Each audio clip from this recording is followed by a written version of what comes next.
And so I tell students this, right, is that it's in our best interest the minute that you get accepted, you know, and you hit the stamp, yes, I'm coming.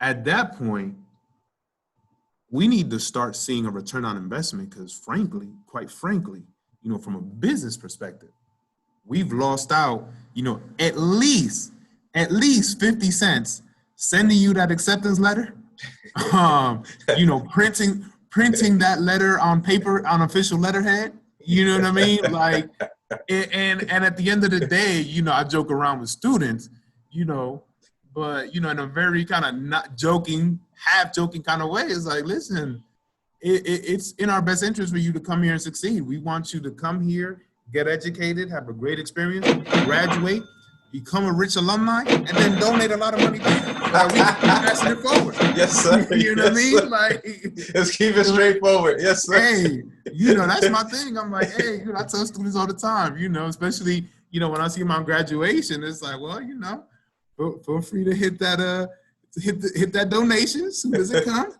you know, so that we can keep the movement forward and keep helping students just like you know. And that is real, you know what I'm saying? The bachelor open one level, and then your master's just opens up a next level of possibility and earning potential. You know, we mature a little bit. You want to, you know, it ain't all about us as we get older. You know what I'm saying? Like, put a little back there. Let's put it into a program or into a section that really helped me. But let's dive into a little bit of a segue. How do you handle? It sounded like you had a dual role there with the inclusion and the diversity. You know, retention piece, and then the diversity initiative. Like, how do you manage that, and what does that kind of look like? Man, I think for me, on a day-to-day, really, the way I manage it is I kind of think about some of the most pressing issues on our campus and that our students are dealing with, and really just go about prioritizing that way, if that makes any sense. For me, I think, you know, there's no secret that, you know, I live in the South, in the deep South, you know, and an institution that is, you know, technically the first public university in these United States. It's legit the birthplace of public higher education. However, education isn't equal across the board in these United States. You know what I mean? And it's also not equal here at the University of Georgia. If you look at our percentages, while we've gotten better over the years, in 2021, we're going to have 60 years of us being integrated, right? Where Black students were allowed, and students of color were allowed to come to the University of Georgia. Only 60 years. The University of Georgia was founded in 1785. So how much history, you know, especially at a land-grant public institution that was founded with a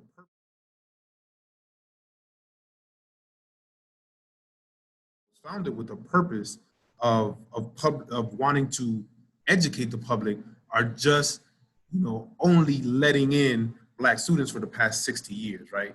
And working to educate those students. So it's also no secret that our percentages, you know, of student populations and student demographics do not mirror that of our state, right? Our state numbers, I think, in terms of Black students and Black people that live in the state of Georgia in general, is somewhere between 30 and 35. Well, our campus demographic isn't showing them that. It's like 5 or 6%. So until we can kind of match the state demographic, if that makes any sense, to truly, you know, be serving the public and be showing that we are really serving the public in the way that the public is represented, you know, across the state in real life, you know, my job isn't over. You know what I mean? And this kind of is really working to you know, help kind of improve those numbers beyond that, and also then assist students when we're here, man, because, you know, like I said, being in the deep South, you know, we still have some issues. deeply entrenched issues. You know what I mean? Racial issues, issues of discrimination, and even if it's not, intentional, there are still ways that students are hurt and students need support. You know what I mean? Microaggressions are real.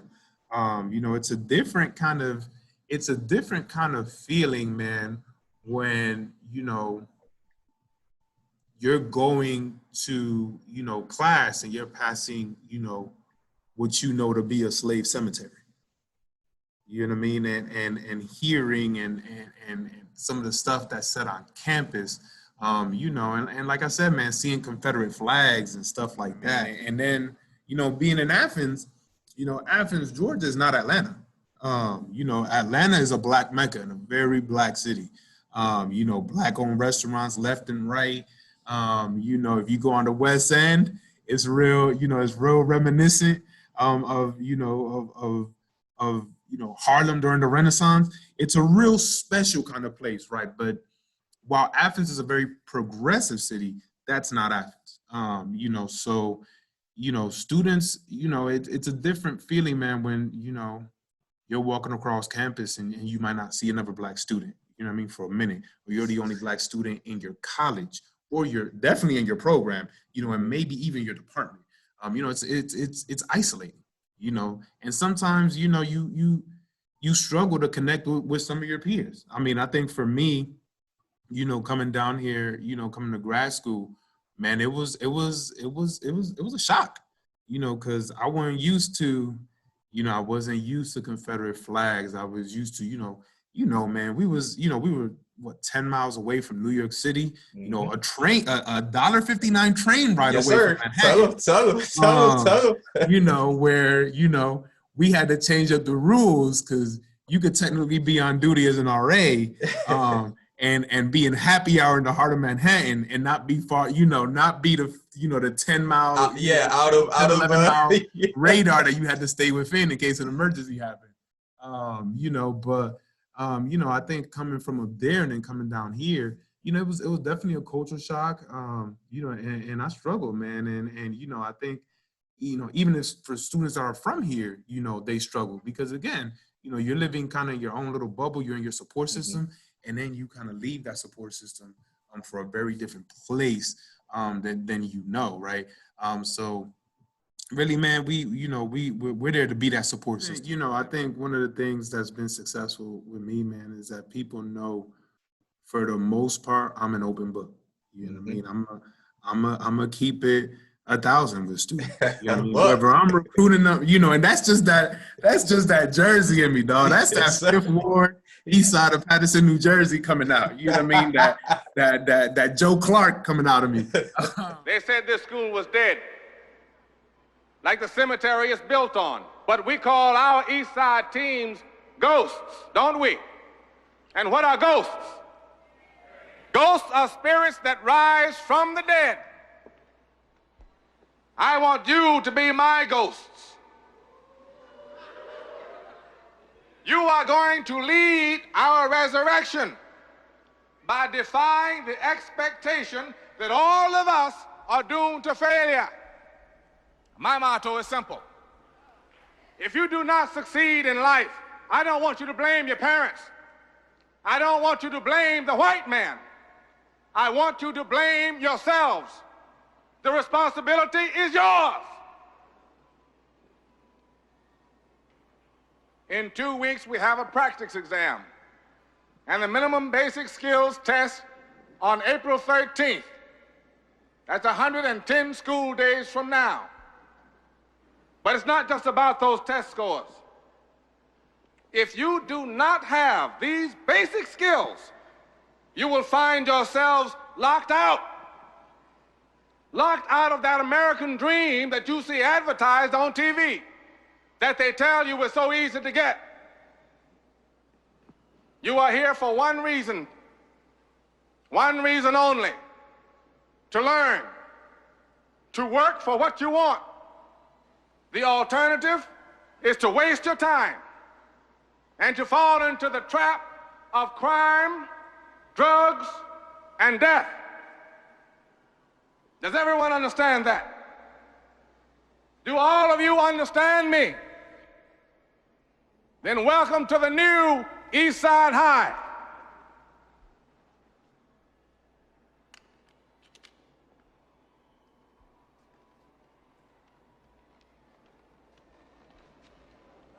Mr. Clark don't play.